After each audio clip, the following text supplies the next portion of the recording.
fucking bracket!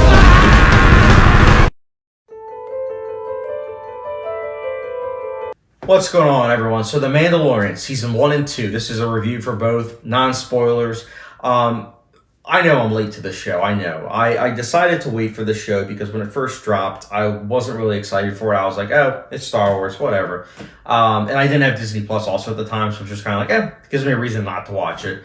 Season 2 then came around, and I, same thing. I was like, I'm probably not going to watch it. And then I heard about the Season 2 finale, and it got, like, rave reviews. I had, like, a 9.9 out of 10 for the longest time on IMDb, and I was like, if an episode of TV gets that high of a rating, it must be special. So I was like, you know what? Screw it. I'm going to watch the show. So Season 1 of The Mandalorian is 8 episodes, same with Season 2. So 16 episodes altogether is what this review is for. And again, non-spoilers. So right off the bat, I will say that this is a show that I liked the Mandalorian himself. Pedro Pascal, I like as an actor. Obviously, he was in Game of Thrones. I thought he was effective in that. And I think that his approach with this is very nuanced. And I think that it definitely works. It definitely reminded me a lot of, Sergio Leone's Spaghetti Trilogy, The Good, the Bad, and the Ugly for a few dollars more, stuff like that. I thought they did a really good job with, obviously paying homage to. Same with the Seven Samurai. A lot of references to Seven Samurai, honestly, in this show, especially early on.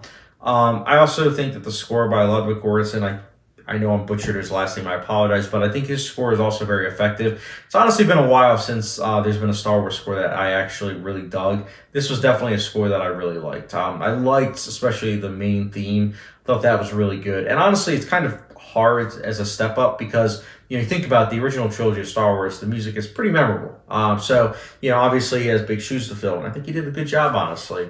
I also like the cinematography. The cinematography was definitely, really good looking. The camera angles, the color grading, I thought was very effective. I really liked that. And then from time to time, the action scenes are engaging and very entertaining.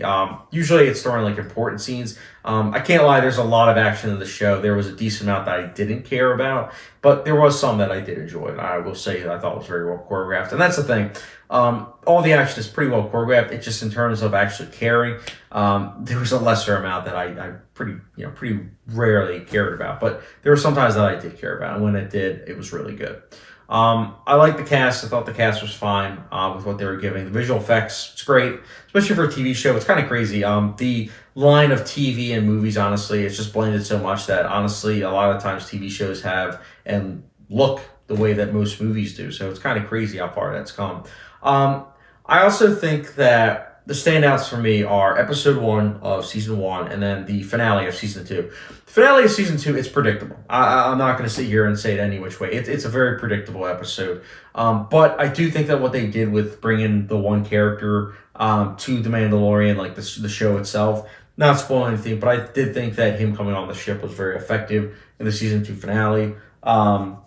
Especially with, how it ties into Baby Yoda. I thought that was very effective. Especially, I have a lot of criticisms with the show, but I thought that itself was really good. Going to my criticisms now, because I do have a decent amount, I wasn't a fan of the Adventure of the Week storyline and plotting, honestly, because I thought that both just kind of deflated tension, honestly. Like, there'd be things that would happen, and then it was just kind of like, screw it, it doesn't matter. The next episode, it's like, they're on a different planet, they have to save different people, and it's just kind of like, okay, this is kind of getting old real fast. In season 2, it's the same thing for a while, but they do put a couple breadcrumbs here and there to where it then does honestly lead to, again, that season 2 finale, which I thought was effective. I also think that sometimes the pacing is a bit off. And by that, I mean that a lot of times it will focus on like things that, are kind of mundane and everything. And it's kind of like, well, I get that it's only 8 episodes, but it's kind of like, do we really have to do this now? Again, story, plot, characters, they were all things that I really didn't care for. And I think that also doesn't help the fact that with the formula that they're going for, the Adventure of the Week, I just don't think that's effective for me. It works for some people, obviously. I know a lot of people that love the show. It works for a lot of people, obviously. It's just for myself, didn't really work. I don't have any criticisms with filmmaking. Filmmaking is honestly what I love about TV and film, and I don't have any criticisms in those categories. It's just those key, core things. The other thing is that I really feel like this is, and I know I'm going to get a lot of Star Wars hate from fanboys, but I also just feel like this kind of confirms that this universe is kind of limited. They bring back certain characters, and it's kind of like, okay, I guess it would make sense in the timeline, but at the same time, it's kind of like, can't you just make this your own? Can't you just make this original? Like, it's just annoying, man, because it's kind of like they do have potential, but the problem is that it is a limited universe. It feels that way. It feels expansive for a lot of people. For myself, it just feels limited because they focus on the same characters. I mean, heck, one of the characters from all the other movies, they just couldn't help but put in episode 8 of season 2, which, again, I thought was effective, but at the same time, in the back of my mind, I'm like, they just can't get away from him, man. They really can't. But, again, The Mandalorian, it's not a bad show. It's not. It's very much so very good in terms of the filmmaking.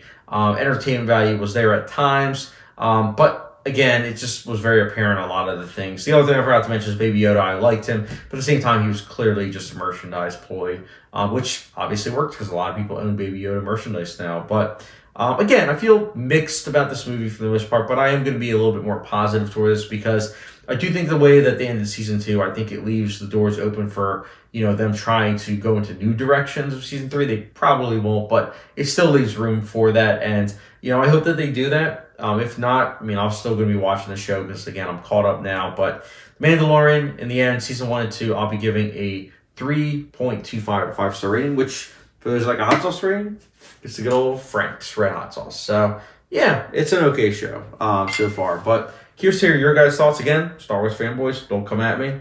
We all have our opinions. But I'm curious to hear your guys' thoughts, obviously, in the comment section below. And as always, don't forget the subscription, notification bell, and I'll catch you guys later.